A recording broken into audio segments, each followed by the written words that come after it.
the ceremony's ultimate accolade, the Great Scot. The winner for 2001, a nurse who through personal sacrifice has given great hope to asthma sufferers, a worthy successor to George and all the other great Scots of the last decade.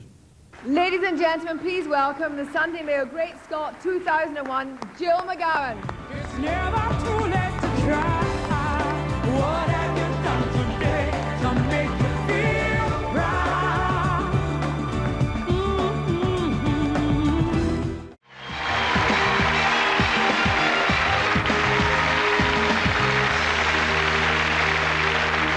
Now, we're here and we read about crisis after crisis in the NHS, but whatever our politics, on one thing we stand together, and that is the enormous debt of gratitude we owe to the doctors and the nurses who give so much to us on a daily basis. And that's why selecting a single winner as Carer of the Year was so difficult for the panel. But nurse Jill McGowan has not only devoted herself to her patients, she has also made an astonishing personal sacrifice.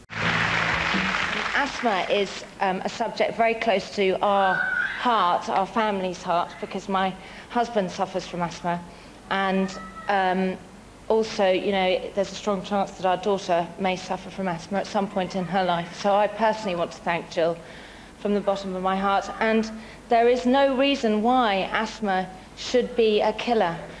Oh, very deserving winner here of the Carer of the Year, it's Jill McGowan.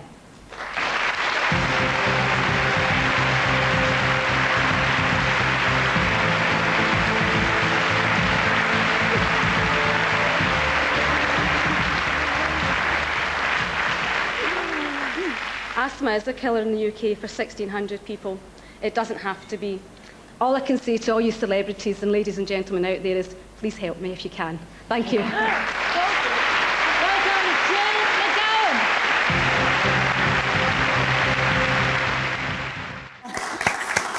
That was brilliant, Jill. Jill, you conducted a trial on Buteyko and completed a PhD in education in Buteyko. Why are you not lecturing in Buteyko in universities and then instead of going into schools? Well, Jackie, if you're lecturing in universities, people wouldn't be getting better. It's much better to go out and actually be working where the instance of disease starts, and that's preventing it happening with children. When I initially got involved with Buteyko, my dream was to work with children. And I spoke to a consultant at our children's hospital in Glasgow, York Hill, and he advised me strongly against working with children because parents wouldn't comply with what I was asking them to do or suggesting that they should do.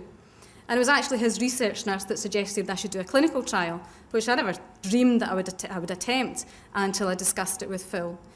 Well, we set up the clinical trial and that was good. It was a difficult journey to go down and working with people in a private clinic, trying to get referrals from the NHS, trying to work with different consultants. But it worked for a little while, but my real dream was to go back working with children. And just by sheer chance, 2 teachers actually came to my private clinic. One of them, Michael Hughes, is not only just a physical education teacher, he's also a footballer. And he was spending more of his time on the bench than he was playing football.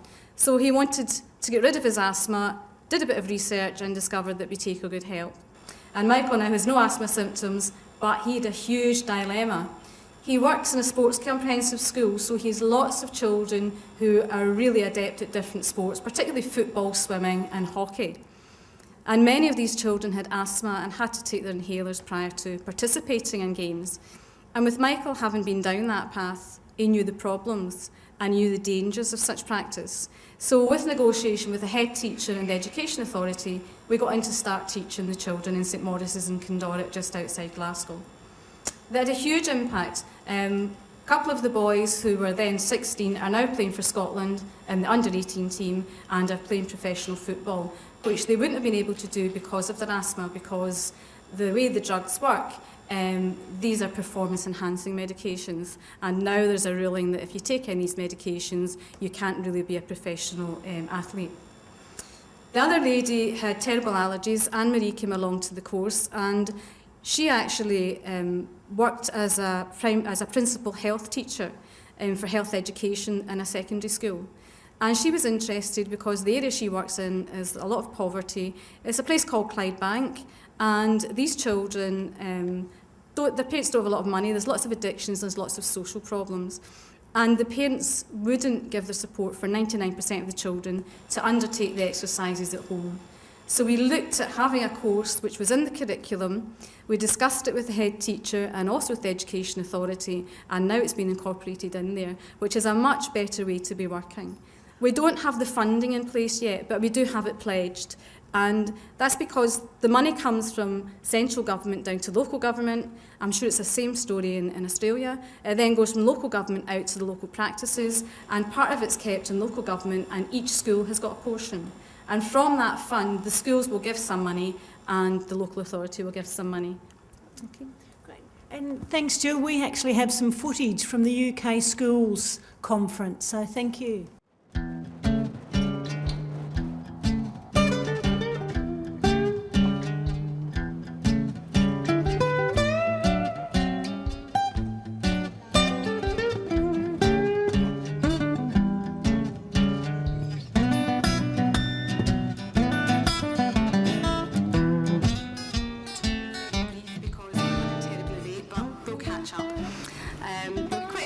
This morning, and we've got all the children who are going to be presenting to us.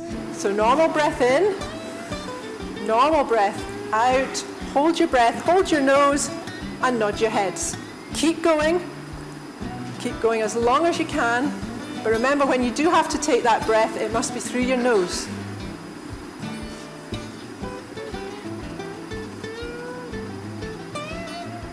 Okay, well done. Well done, didn't they do well?